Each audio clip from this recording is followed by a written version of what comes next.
Bonjour, ici Mathieu, copywriter et éditeur. Bienvenue sur la chaîne Le Pouvoir des mots. Alors aujourd'hui, j'ai une question très importante pour vous. Est-ce que vous contrôlez votre esprit ou alors est-ce que c'est lui qui vous contrôle? C'est une question capitale, surtout la réponse que vous allez donner, c'est lorsque vous contrôlez votre esprit que vous pouvez amener des personnes intéressées par votre produit et votre service à vous faire suffisamment confiance pour devenir vos clients, c'est-à-dire pour avoir de plus en plus de personnes intéressées qui se transforment en vos clients satisfaits, et tout cela en utilisant le pouvoir des mots. Et ça passe par le fait de contrôler votre esprit. Donc j'imagine, vous vous dites peut-être, bah oui, c'est évident, c'est logique, moi je contrôle mon esprit. Quand je dis lève la main droite, il lève la main droite. Quand je dis lève la main gauche, voilà, mon bras ça lève la main gauche. Et je vous parle de quelque chose de plus puissant encore. C'est ce qui va vous permettre justement, je suis là pour aider les auteurs, les entrepreneurs et les experts à accéder à leurs idées en or, à les véhiculer à travers le pouvoir des mots, à travers des textes de vente, des emails, des vidéos de vente, des conférences en ligne, pour transformer de plus en plus de personnes intéressées en clients satisfaits et produire, déclencher cette augmentation instantanée de votre chiffre d'affaires. Et pour ça, ça passe par le contrôle de votre esprit. En fait, c'est tout simple. Votre esprit, c'est comme un cheval fougueux. C'est-à-dire, il va laisser dans la nature, comme ça, laisser, on va dire, un peu, en laissant faire votre esprit ce qu'il veut. C'est un cheval fougueux qui court, qui va n'importe où, qui peut vous faire n'importe quoi. Et le fait, si vous êtes le cavalier de ce cheval fougueux, à un moment donné, si vous ne lui dites pas quoi faire, il va vous éjecter de lui-même et vous donner vous allez vous retrouver par terre, le cheval va partir au loin et du coup, c'est possible de se retrouver, le cavalier qui n'a pas dompté son cheval fougueux, donc son esprit, peut se retrouver dans des situations très embarrassantes, très catastrophiques, et ça devient difficile de s'en sortir. Bon, il y a toujours une solution, mais bon, il y a des problèmes qu'on souhaiterait franchement éviter. Alors que quand vous contrôlez votre esprit, c'est-à-dire vous avez appris à dompter ce cheval fougueux. Donc bien évidemment, ça ne va pas se faire en un claquement de doigts, ça ne va pas se faire du jour au lendemain. Il va falloir au départ, en fonction de l'état de votre esprit actuel, de comment vous avez dompté votre cheval finalement, votre cheval fougueux, il va falloir ça va prendre plus ou moins de temps. Des fois ça peut aller très rapidement et d'autres fois ça prend un petit peu plus de temps, quelques semaines, pour vous permettre de reprendre le contrôle de ce cheval fougueux, lui donner les bonnes habitudes, donc de l'amener à avancer au trot, au galop, pour atteindre vos objectifs plus ou moins rapidement, c'est-à-dire provoquer cette amélioration instantanée de votre chiffre d'affaires en utilisant le pouvoir des mots. Et le fait de le dompter, de lui donner des habitudes constructives, donc de donner une direction à votre cheval, ça va vous permettre de vous reposer sur lui. C'est-à-dire, au lieu d'être un ennemi, votre esprit, qui peut amener à faire des choses qui nous désavantagent, qui nous font reculer dans nos objectifs, ça va être votre meilleur ami, votre meilleur atout, parce qu'il va tout le temps travailler dans votre sens. C'est-à-dire que vous prêtez attention ou pas, une fois que vous avez dompté le cheval, il suit la direction automatiquement que vous lui avez donnée. Alors maintenant, quels sont les signes d'un cheval fougueux, c'est-à-dire d'un esprit qui est plus ou moins bien laissé libre de faire un peu ce qu'il veut? Eh bien, ça peut être tout simplement des signes de perte de contrôle comme suite à des événements qui sont difficiles à gérer. Il y a toujours des problèmes, des challenges, des difficultés qui arrivent.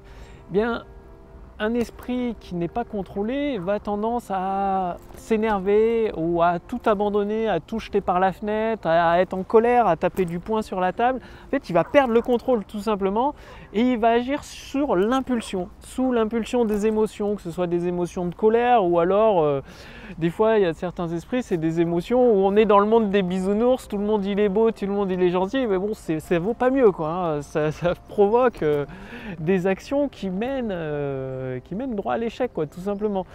D'autres signes, ça peut être également un esprit fougueux, c'est le fait de croire en des méthodes un peu, on va dire, à des méthodes magiques ou des méthodes miracles. Genre, pour prendre un cas extrême, si une personne se coupe le bras, il ne va pas repousser magiquement.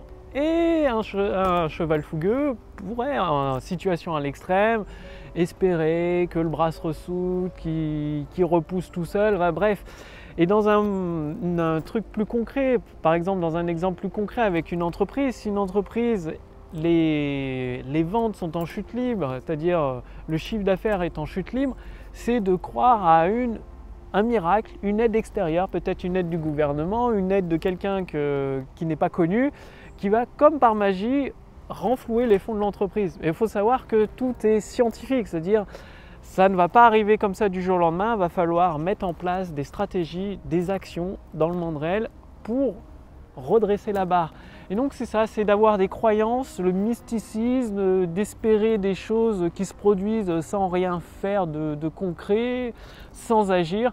Donc ça c'est caractéristique d'un esprit fougueux qui est laissé un peu à l'abandon. Et sinon, voilà, comme vous le savez, chaque personne contrôle plus ou moins bien son esprit, forcément, parce que quand une personne fait des actions, produit de la valeur, apporte de la valeur au monde, crée des choses, elle contrôle forcément son esprit. À un certain niveau de contrôle, et ben, il y a d'autres signes qui montrent un esprit un peu fougueux, comme le fait de boire beaucoup trop d'alcool. Donc ça peut être une bonne chose de se faire plaisir, de boire un bon verre de vin, un verre de champagne, enfin une bonne bière de temps en temps. Mais après, c'est toujours dans l'excès. Quand c'est dans l'excès, perte de contrôle de l'esprit, c'est plutôt votre esprit qui vous dit bois ce verre d'alcool ou fume cette cigarette, cigarette sur cigarette, c'est pareil avec la cigarette, plutôt que vous qui le faites une fois de temps en temps pour vous faire plaisir. Donc ça aussi, c'est d'autres signes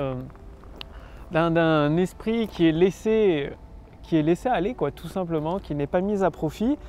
Et des signes de contrôle de l'esprit, c'est tout simplement une capacité de concentration accrue, c'est-à-dire la capacité de se concentrer sur une tâche bien précise, de mettre toute la puissance de son esprit, de sa réflexion pour agir. Ça peut être, si vous écrivez un texte de vente fascinant pour déclencher une avalanche de nouveaux clients, le fait d'assembler ce texte de vente avec toutes les idées que vous avez regroupées grâce à la formation Autoroute du succès, et d'assembler tous ces éléments dans un texte de vente, ça demande une attention, une concentration accrue pendant une période de temps. C'est-à-dire, comme vous l'avez découvert dans les précédents podcasts de Pouvoir des mots, un texte de vente performant, ça ne se fait pas en 5 minutes ni en 10 minutes sur un coin de table. Maintenant, vous le savez, il y a une concentration accrue, donc ça peut être par période de 33 minutes avec la stratégie Pomodoro. En fait, voilà, un esprit dompté.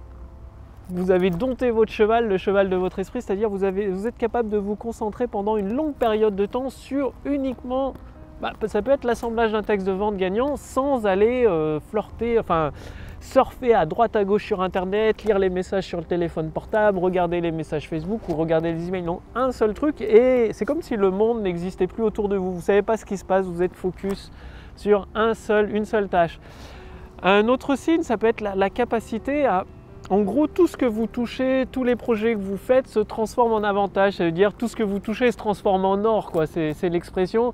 À chaque fois que vous vous lancez dans un projet, donc bien évidemment avec persévérance, avec beaucoup de concentration, il se transforme en succès. Alors que forcément au départ, ce n'était pas un succès annoncé. Et tout ce que vous touchez se transforme en succès. Donc ça, c'est... parce que vous avez l'expérience, la capacité de vous concentrer, c'est le signe d'un esprit dompté dans la bonne direction. Un autre signe, c'est tout simplement la capacité d'avoir une persévérance sans limite, c'est-à-dire de mettre en place un projet et de s'adapter en fonction des retours sur ce projet. Si le projet commence à ne pas apporter les bons résultats, à être un peu un échec, de redresser la barre, d'ajuster la stratégie, de s'adapter en permanence et d'agir avec une persévérance sans limite, avec une grande attention et une capacité d'observation pour récupérer des bonnes idées, les mettre en forme dans le projet et permettre d'atteindre l'objectif défini par ce projet. Donc tout ça, c'est des signes annonciateurs d'un esprit dompté, d'un esprit sous contrôle, sous votre contrôle. C'est ce qui va vous permettre de mettre en place votre autoroute du succès. Et comment? Voilà, je partage avec vous 2-3 méthodes très simples pour contrôler, dompter votre esprit. Ça peut être déjà, il faut avoir un but déterminé. Un seul but déterminé, focusé. C'est-à-dire si vous voulez amener une croissance instantanée dans votre activité, dans votre chiffre d'affaires, accueillir une avalanche de nouveaux clients, va falloir vous concentrer sur l'utilisation du pouvoir des mots, uniquement là-dessus, et oublier un peu tout ce qui est stratégie, les techniques. Quand je dis technique, ça peut être voilà, mettre une pop-up, enfin un formulaire de capture, ou changer de couleur de bannière pour que ça fasse un plus beau design. Non, c'est juste se concentrer sur un événement, sur un but bien défini, et tout les projets annexes ramènent à ce but, c'est-à-dire tout ce qui est fait par votre équipe pour provoquer l'amélioration instantanée de votre chiffre d'affaires, ça contribue à ce but-là. Donc ça veut dire certaines fois refuser certains partenariats, refuser certaines opportunités parce qu'elles ne rentrent pas dans la construction de ce but prédéfini.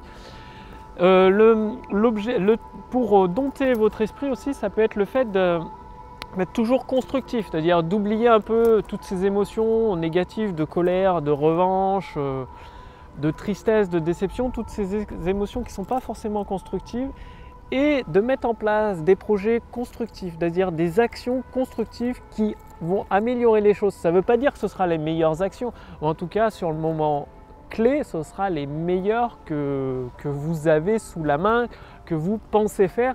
Et c'est cette façon de contrôler, ça va vous permettre de dompter de plus en plus votre esprit. Après, il y a des façons c'est-à-dire de prendre chaque jour du repos, quoi, une sorte de repos contrôlé, juste en écoutant de la musique.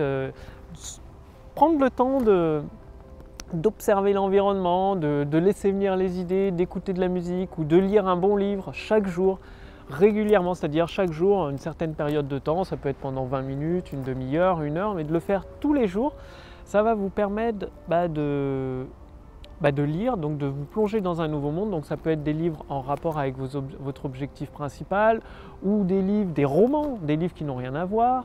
Tout ça, le but c'est d'apprendre à dompter votre esprit. Un très bon moyen, c'est également la méditation ou la relaxation. La méditation, c'est très très efficace pour justement apprendre à contrôler son esprit. Ça évite qu'il parte dans tous les sens et qu'il fasse un peu n'importe quoi. Bref, ce podcast est très important. Une fois que vous contrôlez de plus en plus votre esprit, vous allez voir que vos textes de vente, le pouvoir des mots, vous allez pouvoir en tirer de plus en plus profit. Et ça va devenir de plus en plus facile de transformer vos objectifs en réussite concrète, en triomphe, tout simplement en contrôlant de plus en plus votre esprit. Et justement, pour vous amener à ça, pour vous amener à accéder à toutes les idées en or que vous avez en vous, pour assembler votre autoroute du succès et transformer de plus en plus de personnes qualifiées en clients satisfaits de vos produits et vos services, je vous invite à rejoindre la formation autoroute du succès. Donc j'ai mis un lien sous cette vidéo et il y a un lien au-dessus de cette vidéo. Il suffit de cliquer dessus, de renseigner votre prénom, votre adresse mail, et d'ici les 10 prochaines minutes, vous allez recevoir le premier épisode autoroute du succès ainsi que les suivants les jours d'après. Donc chaque jour, vous recevrez un épisode autoroute du succès pour assembler votre autoroute du succès. Donc mettre en forme toutes les idées en or auxquelles vous allez accéder, donc à travers la formation autour du succès, les intégrer dans vos textes de vente pour les transmettre, c'est-à-dire que votre prospect, les personnes intéressées par vos produits et vos services, se disent « Ah oui, c'est exactement ça, c'est exactement le problème que j'ai ». Et dans vos textes de vente, comme par hasard, entre guillemets, la solution idéale, ce sera votre produit ou votre service.